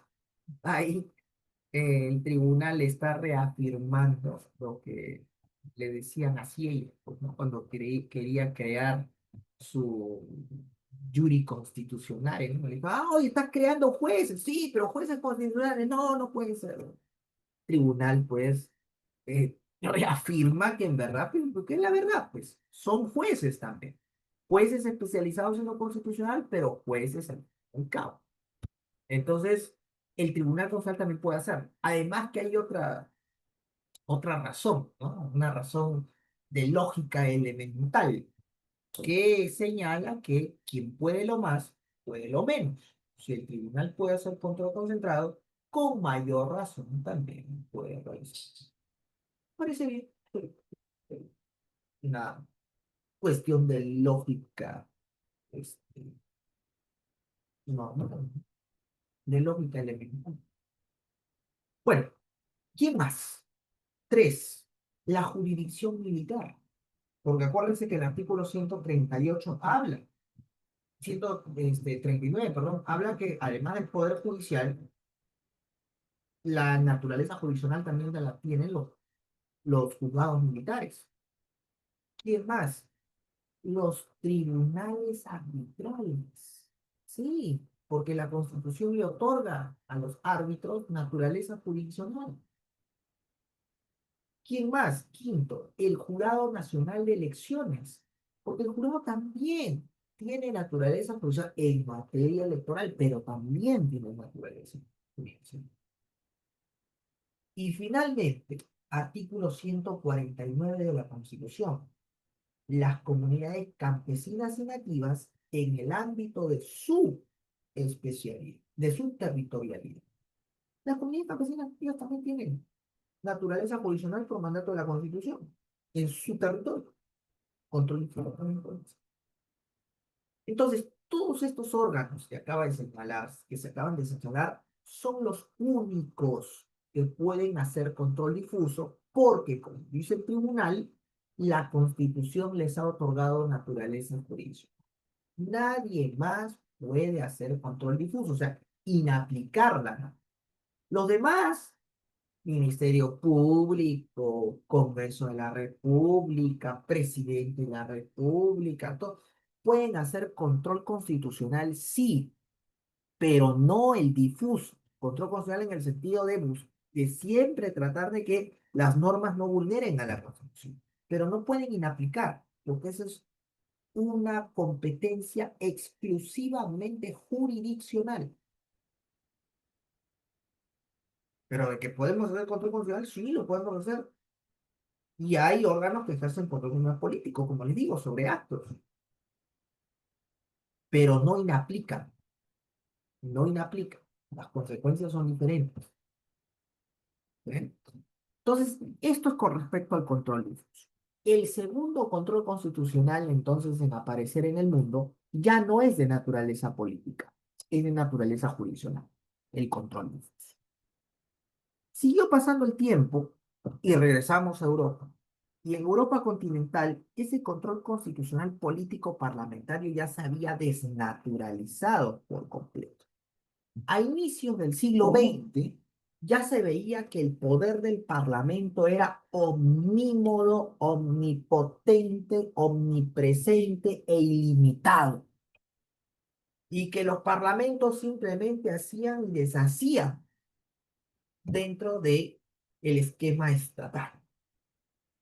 Y obviamente eso comenzó a ocasionar una serie de crisis que se agudizó obviamente por otras causas políticas, sociales y económicas propias de inicios del siglo pasado, ¿no? Acuérdense que a finales del siglo XIX parecía que el mundo vivía una época feliz, ¿no? Miren cómo la historia es cíclica, porque cuando terminó el siglo XX, así como cuando terminó el siglo XIX, también el mundo parecía vivir una época feliz. ¿Se acuerdan? Por ejemplo, acá en el Perú ya el terrorismo había sido desterrado, nos habíamos recuperado económicamente, ya los militarismos también, los gobiernos totalitarios, el mundo parecía que era feliz y se cumplía la profecía de Francis Fukuyama que decía, hemos llegado al fin de la historia, el triunfo del capitalismo y del globalismo y todos somos felices. En ese momento, Francis Fukuyama tenía un rival pensador, Samuel Huntington. Y Huntington, así como Fukuyama había escrito El fin de la historia, un buen libro, un libro. Fukuyama tiene también el libro Orden Mundial, el Orden Mundial, que es muy bueno, muy bueno, muy bueno. Y el orden político, que es de 2 tomos, brillante, brillante, brillante. Em, Samuel Huntington había escrito su libro El choque de las civilizaciones. Y en el choque de las civilizaciones, Huntington contradecía abiertamente a Fukuyama, ¿no? Decía, no, esto no es el fin de la historia, el señor se está equivocando. Lo que se viene de aquí es un choque de civilización, porque Occidente piensa que ha triunfado política y económicamente, y están equivocados. Medio Oriente no aprueba el régimen occidental.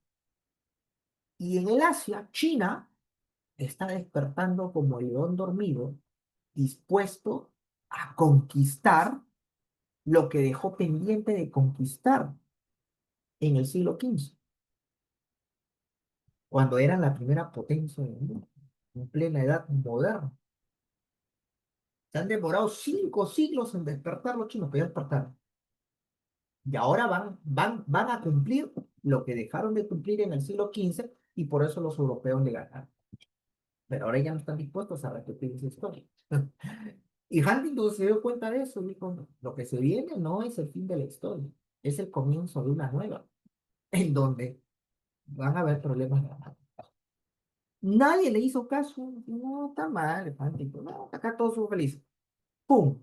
2001, atentado en Wall Street, la guerra en Afganistán y en Irak. 2009, crisis económica, una especie de Wall Street, caída de la bolsa. 2010-11, despertar de China. Y miren cómo estamos hoy.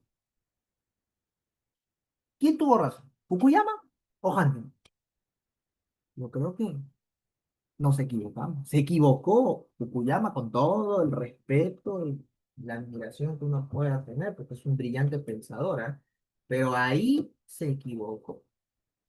No fue el fin de la historia. Huntington tenía razón. Estamos en medio de un choque de civilización. Y ese entusiasmo es muy parecido al que se vivía a finales del siglo XIX también. Nadie a finales del siglo XIX pensaba que iba a estallar una primera y una segunda guerra mundial y que iba a haber una catástrofe económica como en 1929, como la caída de Wall Street, que iba a agudizar todo. Nadie se imaginaba eso. A finales del siglo XIX el mundo vivía una prosperidad inusitada. Claro, habían guerras, en varios lugares del mundo. Los europeos habían repartido África. Acá mismo, la guerra con Chile terminó en 1883. El Perú se recuperaba económicamente y lo hizo rápido también, porque justamente pues se vivía una época de bonanza en el mundo. Nadie pensó el desastre y la época tan oscura que se iba a venir hasta mucho tiempo después de mitad del siglo XX. Primera Guerra Mundial, caída económica catastrófica mundial, Segunda Guerra Mundial, Guerra Fría, donde el mundo se batía a puertas de una hecatombe nuclear, que ahora se ha agudizado el peligro. Nadie se imaginaba eso a finales del siglo XIX. Como también nadie se imaginaba lo que puede pasar a finales del siglo pasado. Y que estamos viendo, la historia es cíclica en varios aspectos. Bueno, en esa época, a finales del siglo XIX e inicios del siglo XX, jurídicamente hablando, los parlamentos sí tenían un grave problema. Y era el problema de eh, la omnipotencia que tenían. Gracias a los parlamentos, los regímenes totalitarios en el mundo comenzaron a surgir. La España de Franco, la Portugal de Salazar, la Italia de Mussolini, la Rusia de Stalin y por supuesto, la Alemania de Hitler. Entonces, todos estos regímenes fueron productos de ese descontrol parlamentario. En ese punto, a inicios del siglo XX, entró un debate sobre el guardián de la Constitución, en donde se decía pues que el Parlamento estaba desnaturalizando totalmente uno de sus roles principales, defender a la Constitución. Y entonces surge la figura, ya había pasado la Primera Guerra Mundial, el mundo estaba en una época ya oscura y nadie sabía lo que se iba a venir. Bueno, nadie se imaginaba que la Primera Guerra Mundial solamente era la antesala de una peor, este, pero muchos lo sospechaban. Entonces, surge el debate sobre el guardián de la Constitución. Y dos eminencias jurídicas comienzan a crear teorías en torno al guardián de la Constitución. En Europa, Hans Kelsen señala de que efectivamente el poder legislativo no podía seguir siendo el guardián de la Constitución, que se tenía que crear un órgano ad hoc encargado especialmente de la defensa de la Constitución. O sea, volvió a retomar la tesis de Sieyès. y él habla de su tribunal constitucional. Kelsen no era austriaco, era checo, es checo, nació en Praga, lo que es la capital de Chequia actualmente, sino que le dicen el austriaco porque en esa época que nació Kelsen, la República Checa pertenecía al Imperio Austrohúngaro, ¿no? Que se termina dividiendo y dejando de existir después de culminar la Primera Guerra Mundial en 1919. Pero en ese momento, pues, él había nacido en el Imperio Austrohúngaro, ¿no? Por eso que él era austriaco. Y es más, se quedó viviendo en Austria, vivió en Viena y se convirtió en el primer presidente del Tribunal Constitucional de Viena. Es más, redactó la Constitución de Austria en 1919 a invitación del presidente austriaco, ¿no? Entonces, mm, se identificó más con Austria que con su propia tierra, ¿no? Originaria, que era República Checa.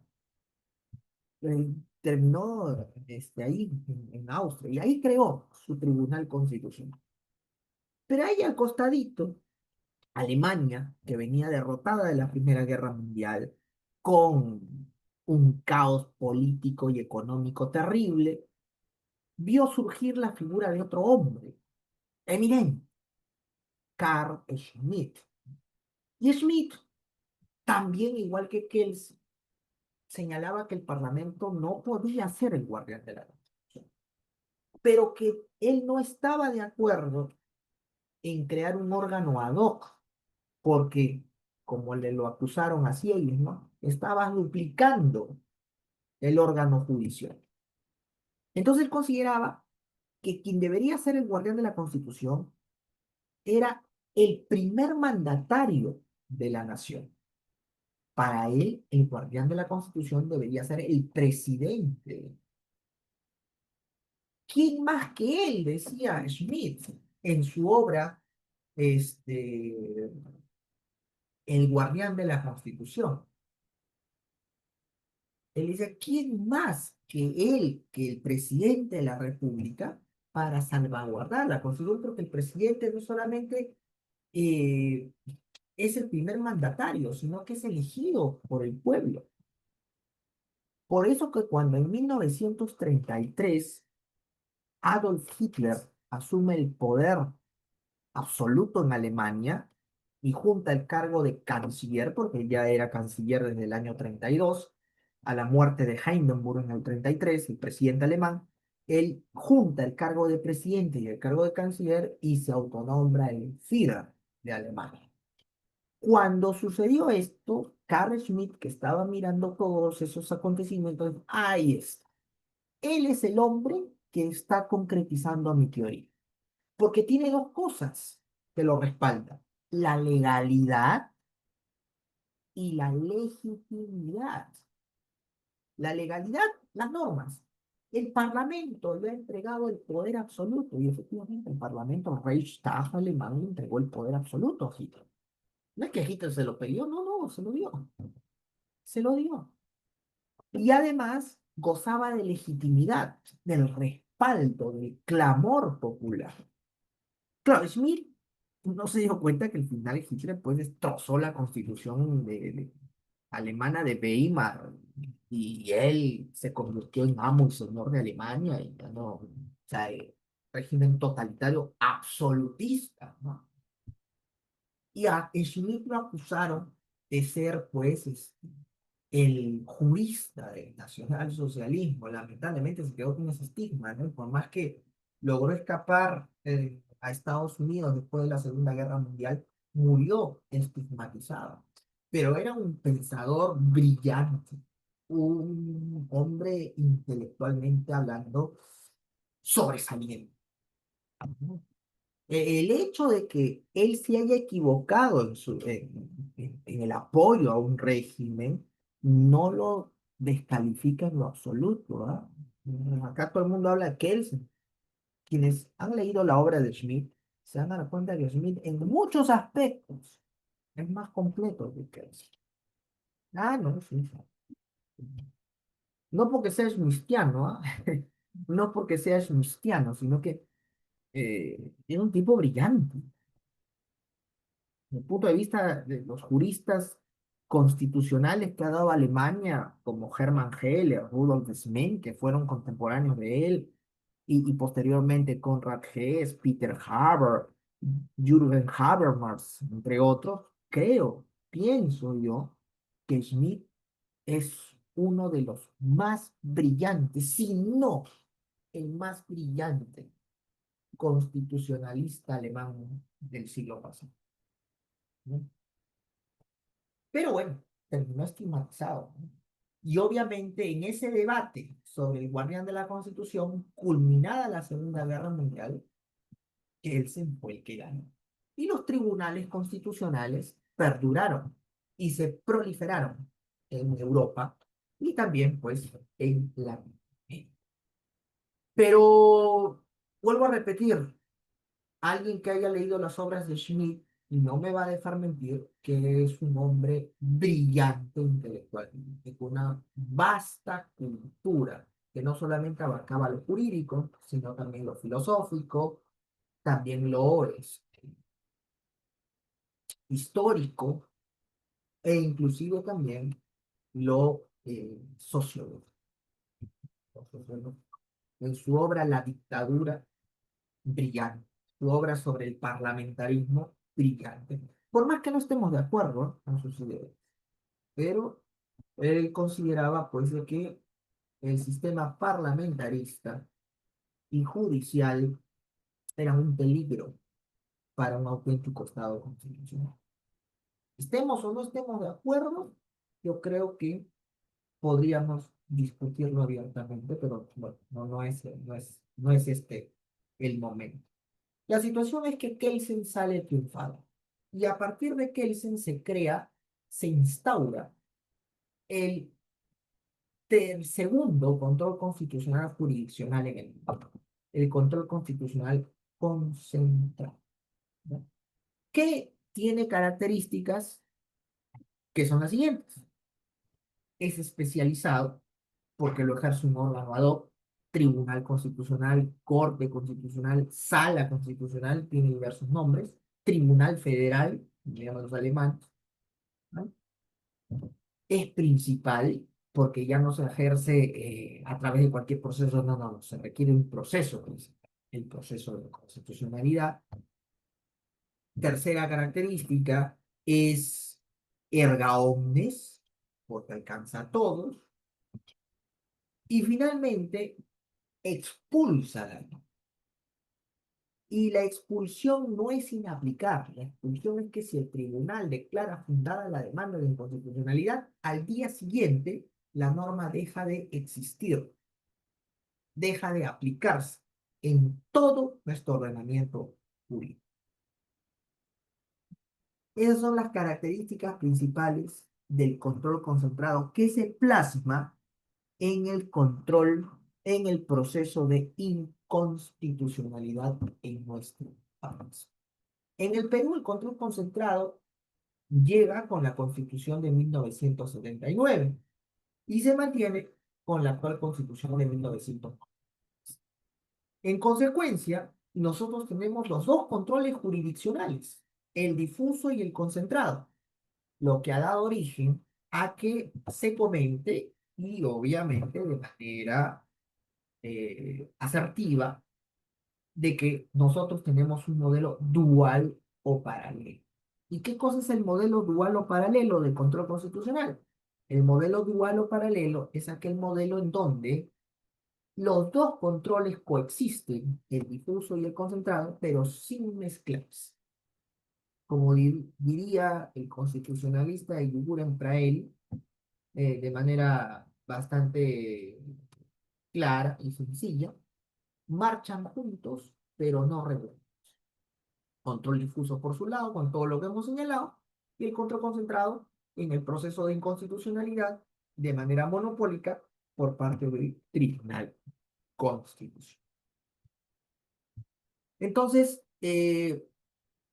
señores, vamos a quedarnos aquí. No sé si tienen alguna duda, alguna pregunta, si no daremos por concluida la sesión de hoy sobre los controles constitucionales.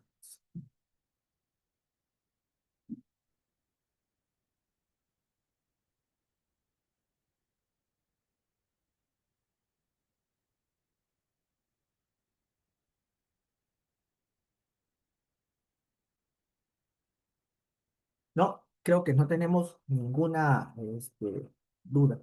Solamente un último acápite para los que estén interesados, ¿no? Si les interesa, y les recomiendo, si quieren ahondar un poquito en el tema. La editorial Marcial Pons de España sacó el libro sobre el debate entre Hans Kelsen y Carl Schmitt sobre el guardián de la Constitución y otros temas, de los cuales ellos debatieron muy intensamente a más o menos a inicios del siglo pasado.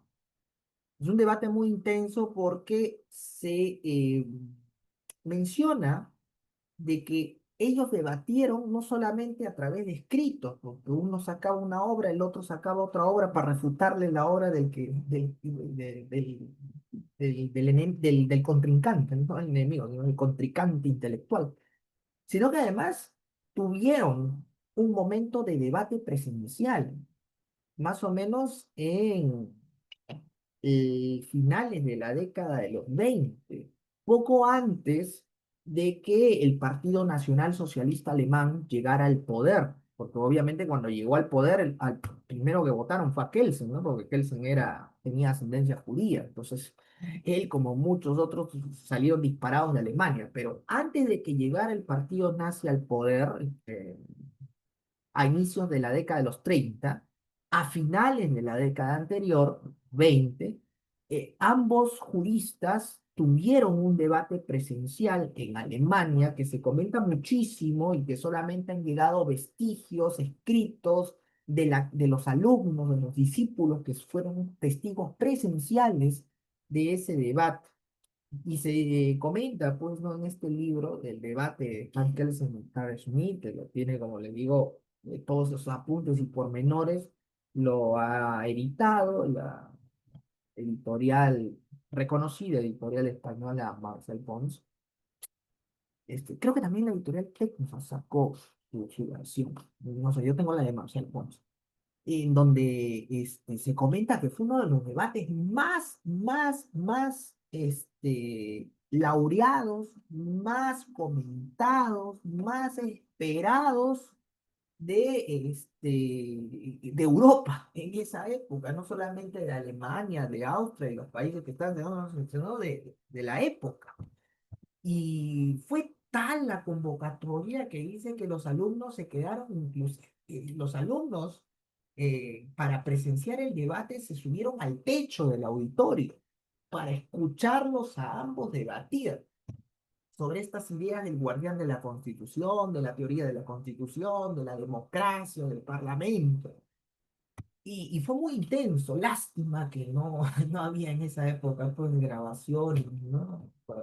Para poder haber sido testigos de primera fuente, bueno, de primera fuente no, porque no estábamos ahí, sino de segunda fuente, o sea, ¿no? Por los videos, por la grabación. Pero sí hubieron apuntes y se han reconstruido, ¿no? Y es fantástico porque estamos hablando de genios del derecho, de genios del derecho. Y ambos tuvieron pues un debate muy prolijo, muy profundo, sobre no solamente ideas jurídicas, las ideas jurídicas las basaban en tesis filosóficas, políticas, sociológicas. Impresionante el debate. Y duró aproximadamente una hora, hora y media, y al final, pues, ganaron los discentes, ¿no? Estaban aquí presenciando los testigos del debate, ¿no? Que estaban hasta en los techos del auditorio de la universidad para escuchar a ambos genios. Nunca más volvieron a encontrarse, de hecho, cuando ascendió el régimen nacional socialista, Carl Schmitt se quedó en Alemania y lo peor que Carl Schmitt tuvo la mala suerte porque este, Hitler siempre había despotricado en contra de los abogados, no le tenía mucha fe a los abogados, tenía pues adjetivos muy subidos de tono contra los abogados, contra nosotros. Pero en alguna oportunidad le preguntaron que si todos los abogados vilipendiaba, adjetivizaba y lanzaba insultos a diestra y siniestra en contra de los abogados. Y le preguntaron pues si era con todos, ¿no? Y él dijo, sí, con todos con excepción de uno. ¿Quién? Carl Schmitt. Ah, no, el señor Schmitt es un jurista brillante. El mismo Hitler lo aplaudió y le levantó lo de peor todavía, ¿no? Peor todavía, para su mala suerte de Schmitt. Después de la Segunda Guerra Mundial, todo el mundo, ah, él es, por eso le pusieron el estigma, ¿no? El jurista del nacionalsocialismo. O sea, pero él no era nazi, se inscribió en el Partido Nacional Socialista, si bien lo reconoció. Y al final murió en Estados Unidos, desterrado, pobre, dicho sea de paso. Pero él nunca se arrepintió. Él dijo, el problema no es mi teoría, el tema fue un problema de los hombres que, que llevaron a cabo la teoría. Pero mi teoría está bien y yo no me arrepiento de nada. No me arrepiento. Esas fueron sus últimas palabras, dice, casi, casi, a portas de la muerte, ¿no? No se cuenta su hijo, no me habló aquí. Bien, entonces no hay ninguna pregunta. Dejamos la sesión del día de hoy hasta aquí. Espero que haya sido agradable. Como digo, ha sido mucha doctrina también, historia y algo también de tema procesal. Pero esto es lo que el control constitucional genera, ¿no? El desarrollo de toda esta temática. Muy bien, señores, muchísimas gracias y conmigo será hasta la próxima sesión que nos toca procesos constitucionales. Buenas noches.